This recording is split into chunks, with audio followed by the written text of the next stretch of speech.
David. Awesome.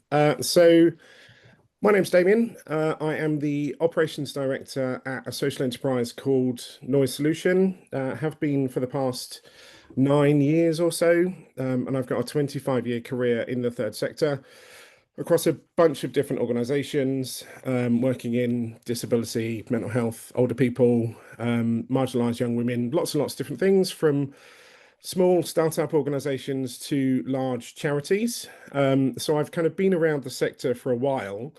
I'm going to give you a brief overview of Noise Solution and then talk to you a little bit about Transceve, an organization that we're now spinning out of Noise Solution, and then talk a bit about some of the decision making that we use with when we're looking at AI tools, and hopefully some stuff that's going to be of interest to you. So I'm not moving. Oh, there we go. So Noise Solution, we've been around since 2009. We're now working across the east of England and delivering about 800 hours of one-to-one mentoring a month. And essentially, we pair youth at risk with non-formal musician mentors and used an evidence-based approach to digital music mentoring. What does that mean? It means we make beepy noises with kids, essentially. So we come alongside a young person, we say, what are you into? Let's go through YouTube. We can help you make that. And then we go ahead and do it. It's really that simple. At the core of what we do is capture moments of success, capture moments of that young person being good at something, and share these on their own private social media-esque story. We co-create this digital narrative around a young person of success. The young person then invites into that story people that are important to them, mum, social worker, teacher, youth worker, whoever. And those people are encouraged to like and comment on what they've seen in this kind of familiar social media environment. And what's happening is we're making the young person good at something, we're externalizing those successes, and we're getting those successes validated by people that are important to that young person. And like I say, we're doing about 800 hours of that across the east of England, and we've been doing it since about 2009. When we do that, magic happens. And I say that a little bit flippantly, but actually working with Noise Solution, I haven't worked with an organization that creates as much impact as Noise Solution does. So when we line that process up, that pedagogy up, magic happens, and we end up with stuff like this.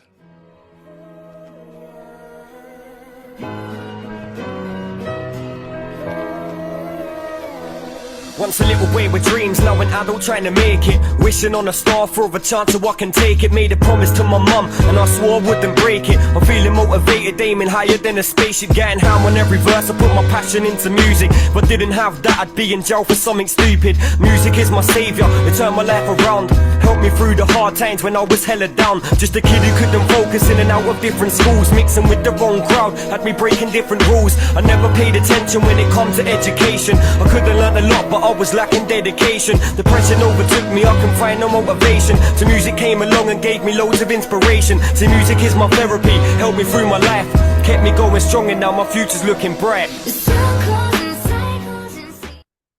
So that was a song put together a few years ago now by a guy called Matt who had just come out of prison.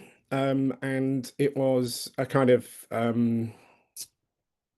a story to his family about how he was going to change his life and kind of move on, all those kinds of things. And he's now a father of 2 young children and doing fantastically well. So most of this session, we're going to be talking about an organization called Transceve, which is an organization that's now being spun out of Noise Solution. About 5 or 6 years ago, we tried to do this. And then there was something about a global pandemic, which kind of put quite a delay on our work. But we're now at a point where We can answer the question that we get asked a lot by other organizations. Can we use your technology to support our work? Well, now, yes, you can.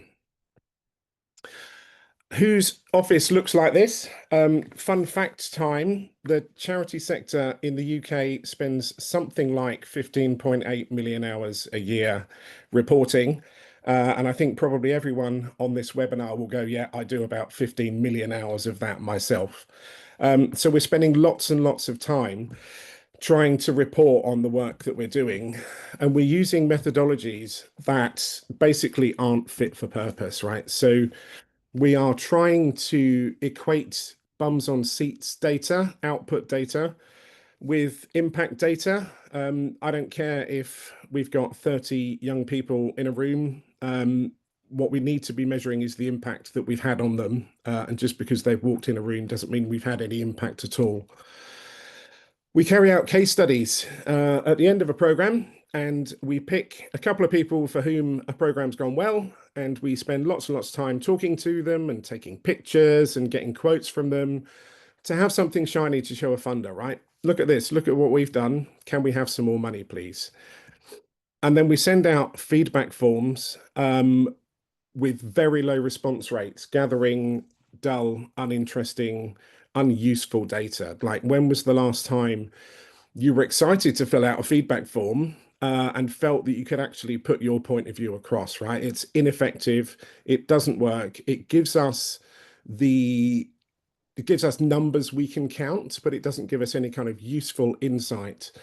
And the issue with all of these data is that they're also collected at the end of a program, when any ability to make any changes to your program to drive up the impact is lost, right? You can do it for the next program, but we're not able to make changes in near real time. But here's the thing, people are telling you what they think every day, right? So in a noise solution context, we'll look in a minute at a reflection video that a young person records with a musician.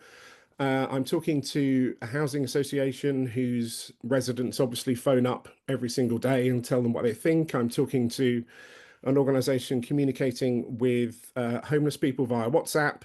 That kind of feedback data is happening all around us all of the time. And if we could sit and have a conversation with every single person who's using your service, we'd learn everything that we wanted to learn about the impact that we're having and more.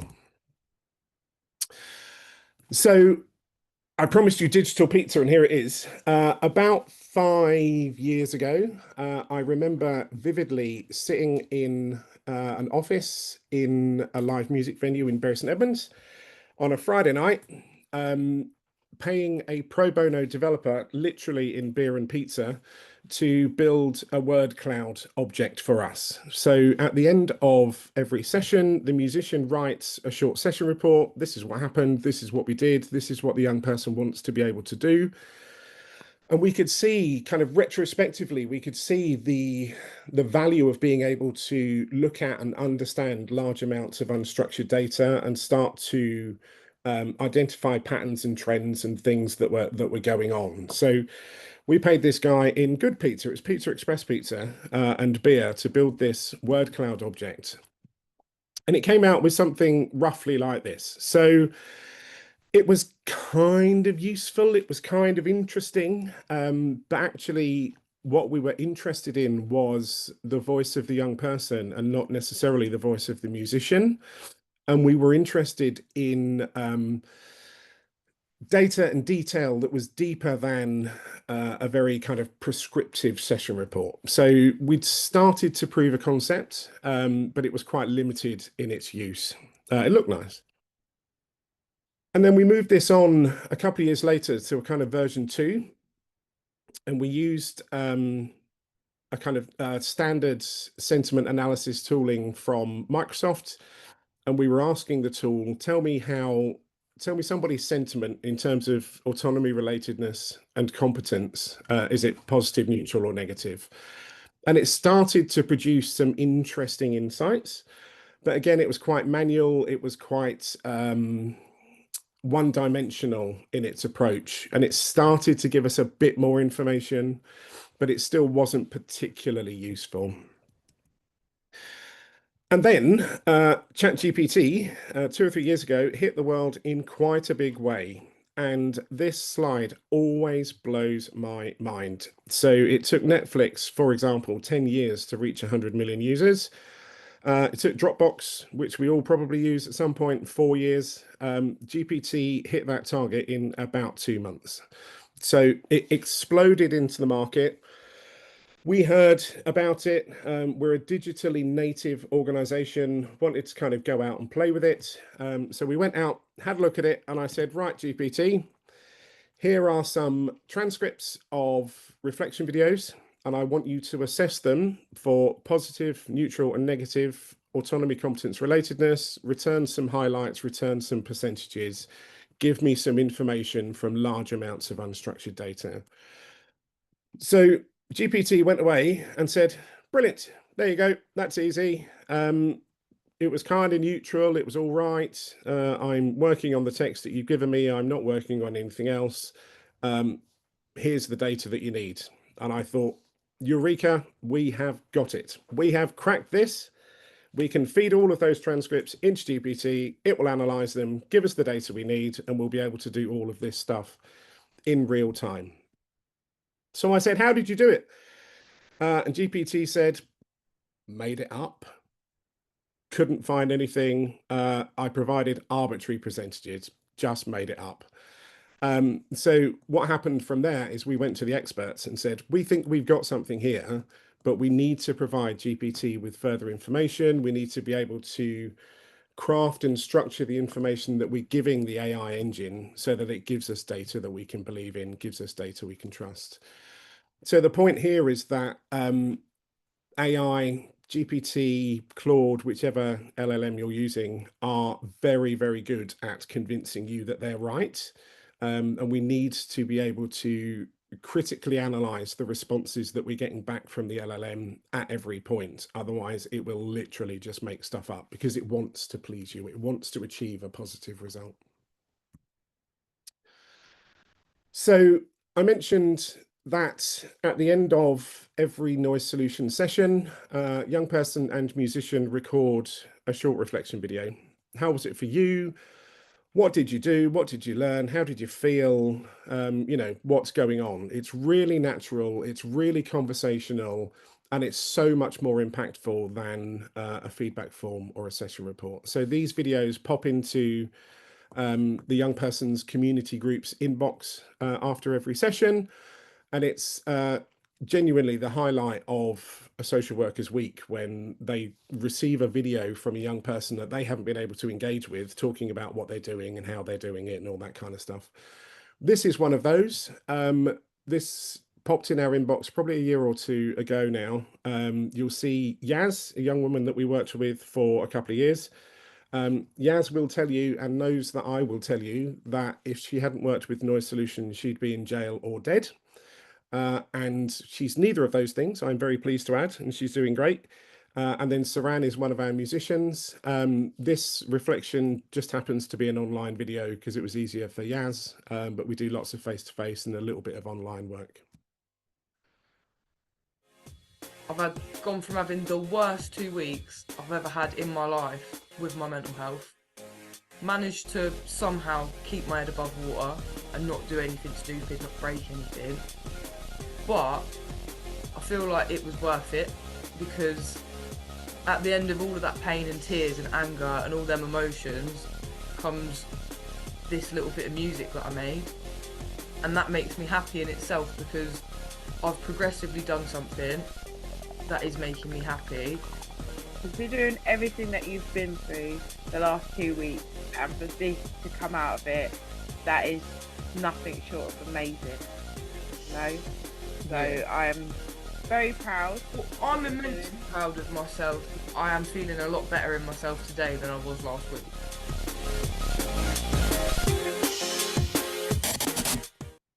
So Noise Solution is doing about 800 of those sessions a month.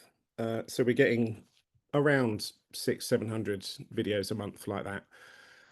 And there's no way that we would be able to sit and watch each of those, be able to retain all of those information and be able to take a kind of macro view of what was going on. So that was a problem that we used AI to solve, right? AI is now able to analyze all of those conversations at scale, and provide us the information we need, the impact information we need in real time. So in order to do that, we need an evidence base with which to analyze the videos, with which to analyze the data. And this is the evidence base that Transceve now uses to analyze the conversational data that we give it. This is a theory that Noise Solution uses across its entire organization. So not just in the development of our pedagogy, but in the way that we interact with our staff, in the way that we design digital tools, digital services, in the way that we interact with people around a young person. It's a tool, it's a theory that's used across the organization. In terms of its evidence base, it's got something like 1.8 million citations. Globally, there's academic teams globally working to develop and further the theory. And it's used across a whole bunch of domains, from management leadership, sports psychology, education, recycling, loads and loads of different things. It's a theory called self-determination theory, which originated back in the 1980s by Richard Ryan and Ed Deci. And they were trying to understand what conditions we need to create in order to facilitate a sense of intrinsic motivation for people and a sense of increased well-being. So rather than this kind of extrinsic carrot and stick model, where we take away the carrot or we take away the stick, motivation drops, how do we engender intrinsic motivation in people, right? So like my 1-year-old granddaughter that's crawling around the floor, literally feeling and tasting and touching the world. Like, how do we continue to foster that intrinsic motivation to learn into the future? And at its heart, self-determination theory is really very simple. So it says there are 3 basic psychological needs that we need to line up in order to create these conditions. And the first one is a sense of autonomy. So a sense of volitional control, a sense of feeling in control of what's going on. And if we think about it from a Noise Solution perspective, the young people that we engage with have often entered services where they are being presented as a problem, and therefore all of that autonomy is taken away from people, right? You're now the presenting issue. I'm the professional, and you need to listen to me and do as I say in order to be fixed, right? In that kind of medical model. So we need to put people back in control of what's going on. We need to make people feel good at something. We use music making, we use digital music making because Si's a drummer. Genuinely, that's why we use music. It doesn't really matter. Could be cooking, learning French, whatever. And we need to feel related. We need to feel connected to and seen by other people. And again, the young people that Noise Solution works with are being made to feel incompetent quite often by their academic achievement or their perceived inability to manage their own mental health. And they're being isolated, either actually isolated by being put into isolation rooms and excluded, expelled, suspended, or like relationships around people are breaking down and they're being made to feel isolated. So self-determination theory says if we line these 3 things up, we get improved well-being, we get improved intrinsic motivation. And I said we use it for how we manage our staff as well, and that's true. We give our staff the tools and the knowledge that they need to be competent in their role so that they can be autonomous and get on with things in their own way, but connected to other people if and when they need them, right? So it's applicable to a whole bunch of other organizations. So the first thing we do is transcribe that video. Crucially, one of the most important bits here, I think, is that we are identifying the role of the speaker throughout the transcript, because in Yasmin's case, I'm not particularly interested in what Saran's saying. I want to hear what Yasmin's saying. So we're able to identify who's speaking and then tag the speaker. And then we're asking Transceve to return qualitative highlights based on those 3 basic psychological needs. So pull out the most positive things someone said about their autonomy, about their competence, about their relatedness. Like pull out those highlights, those nuggets that somebody says to you in a corridor or over a cup of coffee that you wish you'd have captured. And then you're writing a grant application or a social media post and you think, oh, somebody said something about that. Transceve is pulling out those highlights that bring these numbers to life. So we're asking Transceve to scale those 3 basic psychological needs on a scale between 1 and 5, although yesterday I extended that to 1 in 10 to try and get a bit more nuance in the data that we're collecting. So scale how competent someone felt on a scale between 1 and 5 and tell me why you've done that. So I think that person was felt competent because they said they learnt the drums or something, right? Because of the variability involved in generative AI models, it's kind of like dropping a marble down one of those things with all the pins in it, right? It will end up in roughly the same place at the bottom, but it won't end up in exactly the same place at the time every time. So we're running this process 5 times and then taking averages of those data. What does all that mean? It means that from purely natural conversational data, from these natural conversations that are happening around you, we're now gathering measurable data points where we can measure change over time from evidence-based motivational theory. So from a conversation that somebody's having with you on a regular basis, we're now creating data upon which you can overlay other data. So in a noise solution context, we can overlay well-being metrics data that we collect. We can overlay engagement with a young person's digital story and then see whether that maps to an increased feeling of relatedness. If it does, we'll do more to kind of encourage that engagement. If it doesn't, then we know that something else must be at play.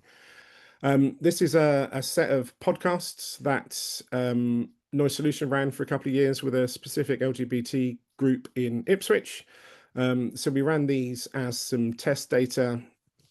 Unsurprisingly, a sense of relatedness is coming out highest, right? Because it's a group of people talking to other people in a supportive space. But the kind of important bit is that we've got those measurable data points in real time with the qualitative highlights, bringing those numbers to life all in one place. But we're working with vulnerable people and data and AI are scary. Yes, we know. And we're taking this stuff really, really seriously, right? So we're embedded in the Salesforce ecosystem. I don't know if anybody is aware of Salesforce. It's the world's largest CRM, trusted by the world's largest organizations. We're doing everything that you would expect us to do. We're masking sensitive data, we're securing data when we send it to and from places. We've gone through GDPR, we've done all of that kind of regulatory stuff that you would expect us to do to be responsible with your data. We're not Google, is the point here. And we're providing a metadata solution, right? So we're providing the structure, but we don't ever get to see our customer data. So that's fine. But I think more importantly is the kind of, are the ethical concerns. So here's a fun game you can play with your sandwich. If you go to GPT after this and ask GPT to generate a realistic image of you, GPT will come back and go, nope, not doing it, haven't got any data.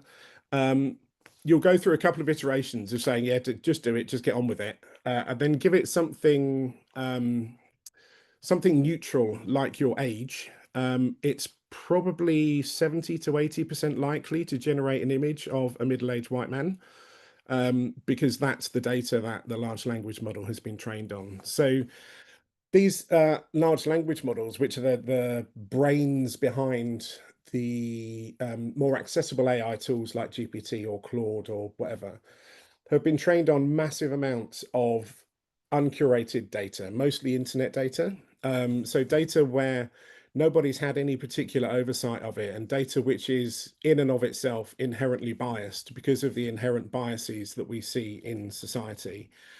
Therefore, it creates and returns biased responses, right? And we need to be hyper aware of that, like the GPT realistic image example.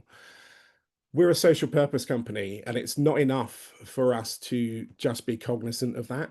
We're actually actively doing work on it. And I've just finished writing a paper about the work in bias mitigation in the large language model space at the moment. And I think the work that's happening at the moment is problematic in two ways. So firstly, the academic work on bias mitigation at the moment is working on a kind of single axis model. So we're looking at biases in isolation, whether it's age or race or gender or whatever. And it's not taking into account the intersectionality involved and the intersectionality that people experience. And by intersectionality, I mean we don't only experience one of those biases, right? We experience all of them at varying levels. And this kind of single axis approach doesn't take that intersectionality into account. And secondly, the end goal of bias mitigation work at the moment is data neutrality. So we're trying to neutralize data. And again, it's just not reflective, right? It doesn't reflect society. Society isn't neutral. There's probably a kind of ethical, philosophical argument, but I'm not sure that society should ever be neutral, right? I think we all embrace the diversity in society and we should recognize that. So I think the work that's going on at the moment is problematic, and we're proposing a different approach. So to retrain a large language model like ChatGPT is very, very expensive from an environmental perspective and also from a finance perspective. It's about $1 billion a pop to retrain an LLM model. So Transceve's not going to be doing that anytime soon. But I think what we can do is start to test identifying intersectional biases in data and using those to try and force EDI principles up into a large language model rather than trying to expect the large language model to return EDI informed approaches. So we're trying to turn that paradigm from top down to bottom up. But there's also the environmental concerns, right? And I would be very, very interested to talk to anybody who knows of anyone that's doing any work in this area other than saying that's a problem. So the data centers that large language models use, these massive kind of computing hubs that process all of the requests, are very power and very water hungry. And they're often placed in places where power and water are cheaper, drawing water away from communities where water is quite scarce or where power is quite scarce. There are massive environmental concerns in our use and adoption of AI technologies. So at the moment, we're doing what we can. We're applying best fit modeling. What does that mean? It means we only ask the large language model to do what we want it to do, and we tell it don't do anything else, just do this thing. And we're carrying out asynchronous processing. So we're not doing stuff willy-nilly, one at a time. We're kind of sending bulk jobs up to be processed in order to limit the amount of resources that our use of a large language model is taking up. So I think we've talked about this quite a lot within Noise Solution, and it's kind of one of the questions that I hear a lot in other webinars that I either present or take part in, like when do we know whether or not we should use AI? And I think it's really important that just because we can doesn't mean that we should, for kind of the reasons that we've just described, and the fact that it's still quite nascent and still quite black box. And I think we, as responsible third sector organizations, need to be quite cautious about our approach to AI use and AI adoption. But I think there's kind of three main areas where we should consider using AI. I think if there's a problem that we need to solve, so in the Noise Solution context, processing all of those videos all at once was impossible. AI is able to do that for us. It's solved a problem so that we can further our impact. Is it doing something that we couldn't do before? Is it able to carry out repetitive tasks a lot more quickly and a lot more efficiently? Is it able to carry out complexity tasks? Dave and I were talking before you all joined about getting golf tickets from the internet and using GPT to write a script to be able to go and do it, right? So I use it to fix code and write formulas and all sorts of stuff all the while because it's complex and it allows me to move on to stuff much more quickly. But I think we should be very cognizant that we need to ensure that the benefits outweigh the risks and the consequences, right? So is the benefit of doing this thing worth the inevitable environmental consequence? For example, by me doing this thing, there is a consequence in another part of the world or in another part of the country or whatever. Is it worth it? Like, and sometimes it is and sometimes it isn't. And I think we should just apply this kind of responsible, realistic attitude to AI adoption. But I think at the moment we should always keep human in the loop, right? I am terrified at the moment of autonomous AI solutions that just go off and do stuff that has real world human consequence because of the bias issues, because of the environmental issues. Like, we just don't know at the moment how it operates at a granular level. And I think us as humans need to kind of maintain that oversight and use AI to work alongside us rather than working for us.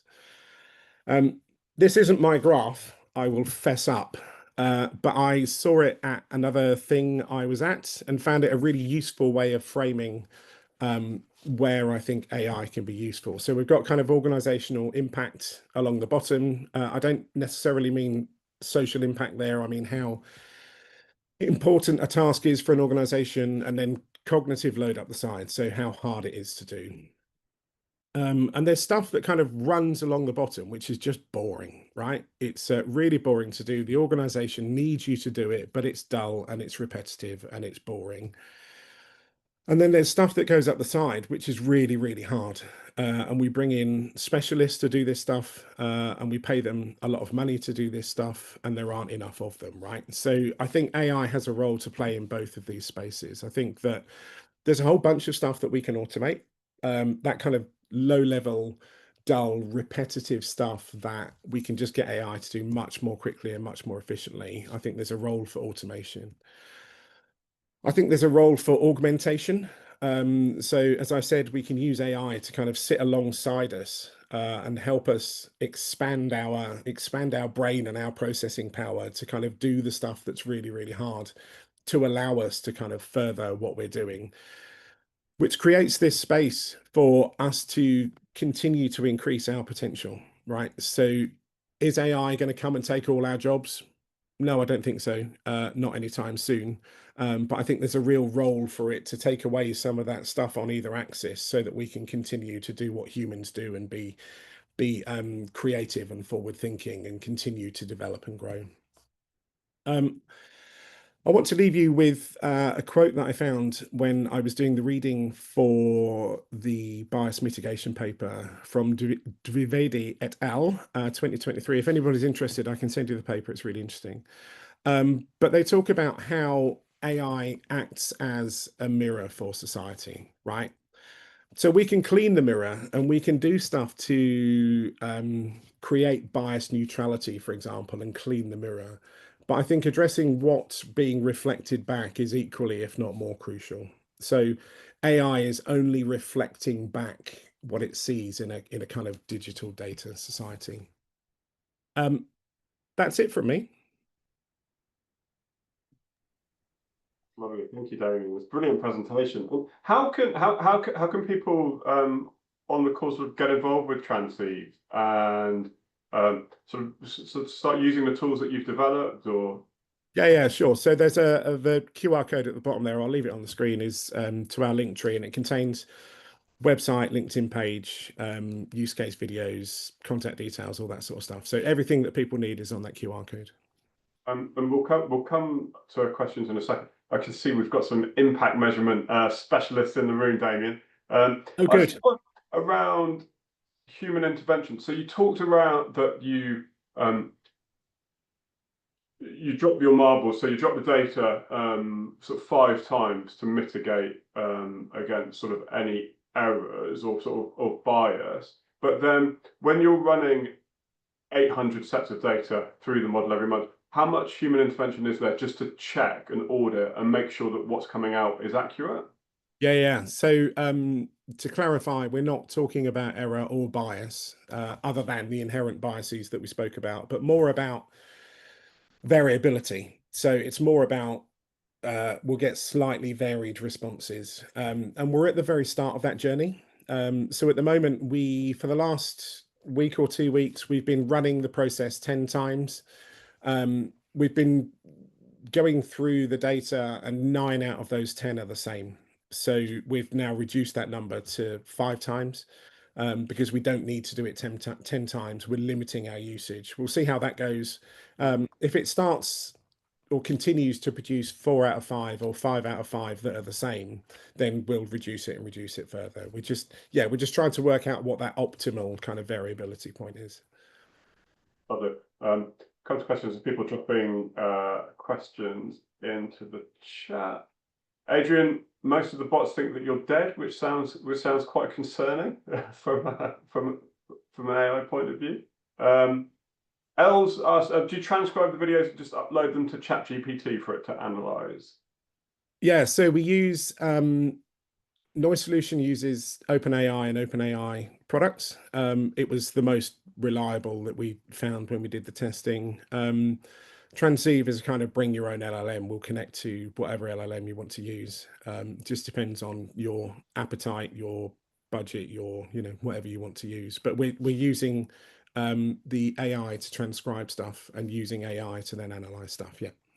And Tom's asked how consent works for participants on the program. Can they opt out of having their videos transcribed and data collected but still participate? And what could an in-person solution look like? Would that be transcribing audio?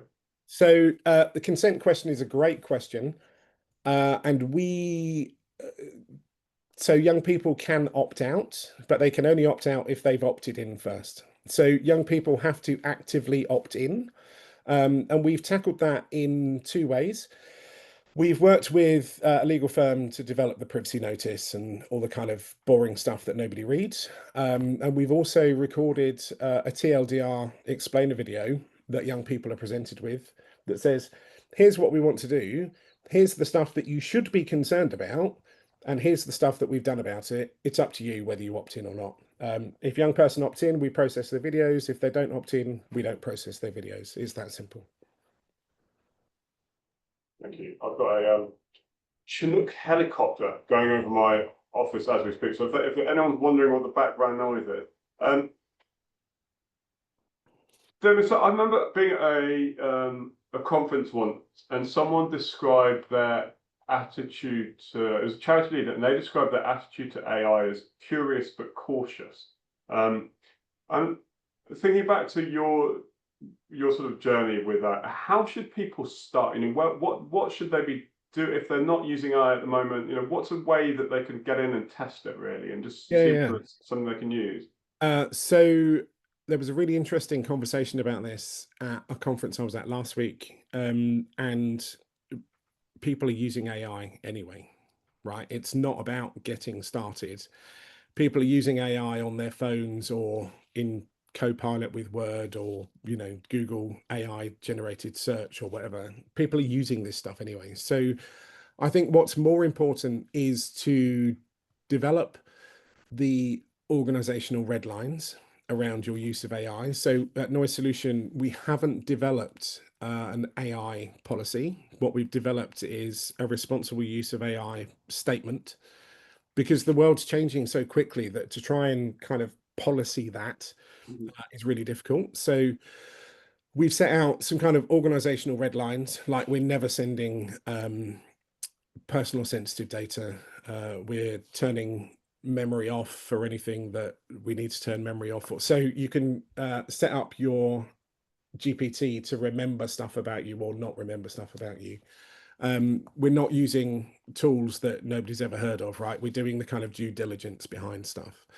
And then what we're doing is giving staff the critical thinking skills they need to be able to be playfully but responsibly curious. And I think that's our approach as an organization, is to be curious about this stuff. But I think I think the more important bits are around educating your staff on what's actually going on and how we stay safe, how we keep our systems safe, how we keep our data safe, and how we recognize things like environmental impact.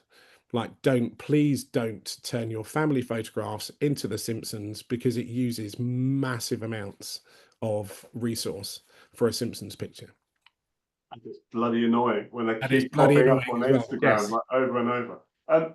And externally, how has it been received? So it made me laugh when you talked about feedback forms and case studies, as this morning I was analysing feedback forms and case studies to go in our annual report. But Well, I've got a product that can solve that issue for you. perfect. But there are there some who they like feedback forms, they like case studies, and actually this is all a bit new and scary, and you know, whether you sort of met any resistance at all?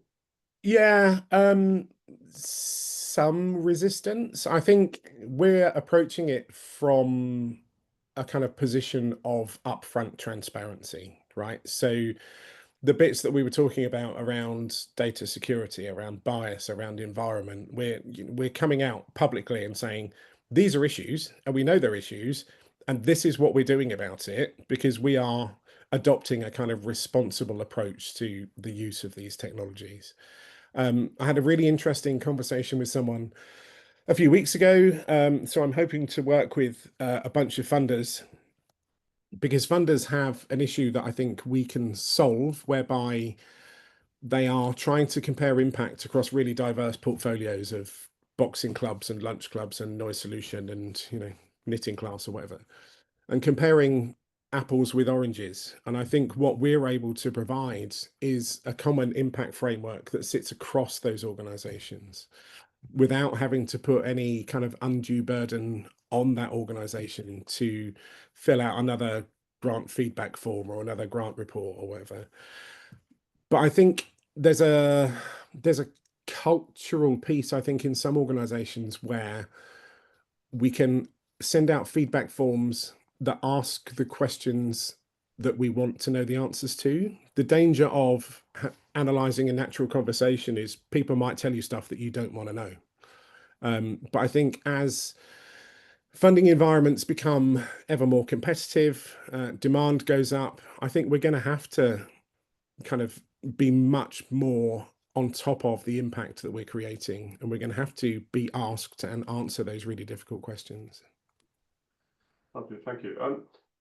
Final questions from anyone? If you want to, I've been teaching it's been so long since I've used Zoom. I've been teaching myself how to use it. But if you look at the bottom, there's a React panel there, and you can raise your hand using that. And then I'm hoping I'll get some sort of notification. Otherwise, I'm just going to scroll through.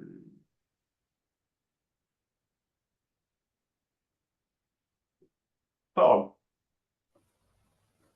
Hi there. It was just about the in-person solution. So obviously you're filming these sessions. How could it work in, in our organisation, we have a lot of peer support groups that meet in person.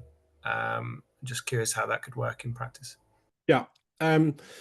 So we're working with a similar organisation that does band stuff with groups of young people, and they are tackling that in two ways. So firstly, the instructor is recording that reflection video at the end of every band session. But secondly, we're sending out a link automatically to young people's devices where they can basically record a voice note and say, yeah, this is what I thought today. So, and I'm interested to see their views on the data, because I think people's thoughts in that group scenario are different to people's thoughts when they're on their own. And it will be interesting to see whether there's any correlation or differences between those two types of data. Good question. Yes, Survivors in Transition. That's you. I don't know your name. Apologies. I know the name. It's fine. We know each other well. We do. Hey, Damien, that was super interesting. Thank you. And hi, David. It's Fiona Ellis here from Survivors in Transition, working closely with Damien. Damien, I'm interested in, I know you and I have joked probably about it before, but the sort of costing model in terms of Transceve, what are you anticipating this to be? Will it be on a, will there be a VCSE rate, a kind of commercial rate? What are you anticipating? Yeah, so the model works on implementation plus license. And that just depends on how much work it takes for us to implement into your organization. We are very aware that technology can be expensive. I don't have any numbers. I'm not being obtuse. I'm saying technology is expensive. And we know that some organizations just won't be able to afford it. And I think that then relies on the conversations I'm having with funders to be able to purchase and implement technology on behalf of their portfolios so that those smaller organizations can continue to benefit from something like this. We're going to be taking up the pledge 1%. So we're going to be pledging 1% of our time, product and money to third sector organizations. We're doing everything we can, but technology is expensive. I'm not sure I understand. I'm going to test your memory here. Kat says you used a great phrase around meeting resistance. So you shared that your approach is upfront, and then she missed the next word. Oh, upfront transparency, I think, is probably what I said. So we're kind of, our approach is to upfront all of the stuff that we think people would be concerned about or should be concerned about, and then telling people what we've done about it. A really good question from Sarah here. So can you set it up with a different underlying theory, i.e. not self-determination theory? Yeah, so SDT comes out of the digital box, and then we're working with a couple of other organizations that have their own specific metrics that they're interested to capture. So sense of confidence, sense of self-esteem, other bits and bobs. Perfect. Unless there's anyone else who's gonna pop their hand up, it doesn't look like.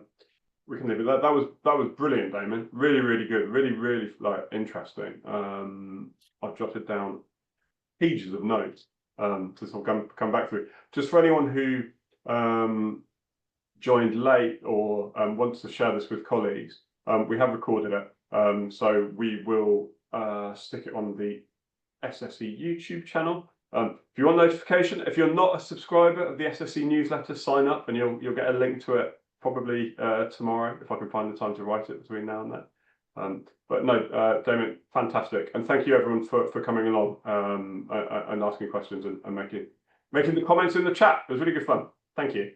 You're welcome. Cheers.